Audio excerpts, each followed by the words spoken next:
por lo que pudo hacer más el equipo.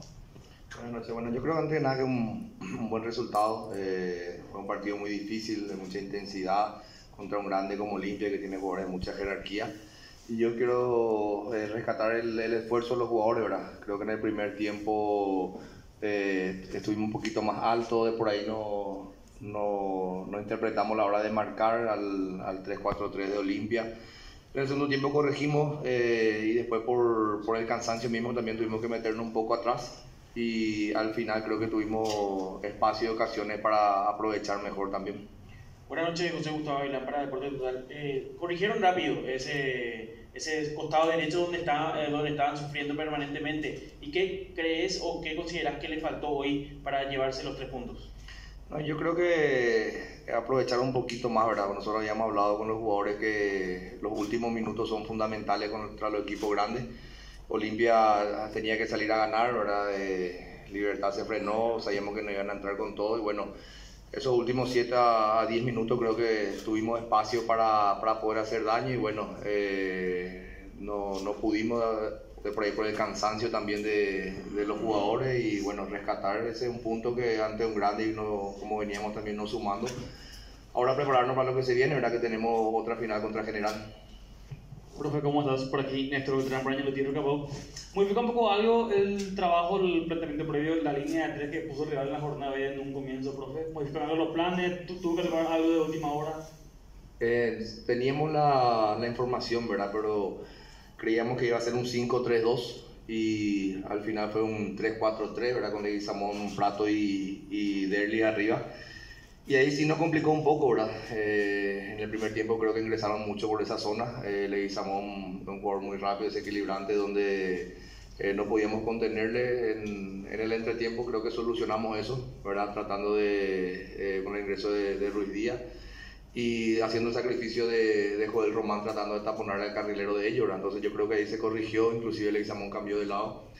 Y bueno, después jugó mucho el cansancio, el desgaste, y los últimos minutos por ahí aprovechar esos espacios que tuvimos.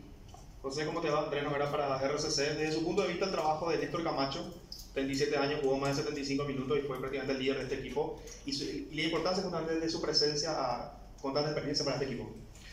No, y yo creo que mucho no puedo decir de él, ya sabemos la clase de jugador que es, hoy lo demostró, manejó muy bien el partido, es un jugador clase A, como se dice, la pelota no le quema, supo mantener la pausa, hizo un gran partido, hasta que bueno, el desgaste también de los minutos que estuvo en cancha le jugó en contra, ¿verdad? Por ahí estábamos hablando justamente que si teníamos un Néstor Camacho que ingrese con ese espacio y con el cansancio y el espacio que dejaba Olimpia, íbamos por ahí a aprovechar un poquito mejor también. Entonces contento con él, porque la verdad que le vemos muy comprometido con el grupo, con nosotros, y que siga mejorando cada vez, ¿verdad? Que él sabe que tiene que prepararse, porque su nombre pesa mucho dentro de la cancha, y tiene que demostrar día a día como lo viene haciendo.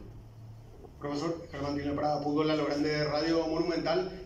También, siguiendo el hilo de la pregunta del compañero, lo que aporta Luis de la Cruz. Hoy jugó un partidazo, se lo puede calificar así, corrió todas las pelotas, se adueñó de las pelotas paradas. Desde su punto de vista, ¿qué le aporta también Luis de la Cruz allí, siendo prácticamente el jefe de la media cancha de Trinidense? Y otra consulta sobre Brian Leguizamón. Él es un juvenil todavía menor de edad, tiene 15 años. Él jugó pocos minutos, pero si nos puede dar mayores detalles sobre él, porque se lo notó que ingresó bien, realizó varios piques, encaró un par de veces a los rivales. Bueno, lo de Beto sabemos, ¿verdad? Sabemos que tiene la trayectoria también, bastante recorrido. Creo que hicieron un buen partido con Juan Salcedo también, ¿verdad? Porque en la jugada del gol recupera Salcedo. Y los dos presionan y corren mucho y pisan mucho el área, ¿no? Entonces creo que hoy Beto manejó bien los tiempos, las presiones, corrió muchísimo, y bueno, es es la característica de él, ¿verdad? De tener mucha intensidad, mucho recorrido, y manejar bien también los tiempos, ¿verdad? Y lo de Brian, sí, tiene 15 años, es lo que vieron, es un chico con mucho carácter, porque entrar en un partido tan difícil se le notó más o menos como si fuera que no le pesaba, porque encaraba, es un jugador muy técnico. Entonces, y acompañándole de a poco, ¿verdad? Como siempre digo, tiene mucha proyección, no marearle, que siga por ese camino, de que tiene que trabajar mucho para llegar a sentarse en lo que es Primera División. Vamos a acompañarle con eso y también va a ser muy importante el trabajo de ustedes, ¿verdad? De ir llevándole paso a paso para no marearle al chico. Damos por finalizada la conferencia. Muchas gracias.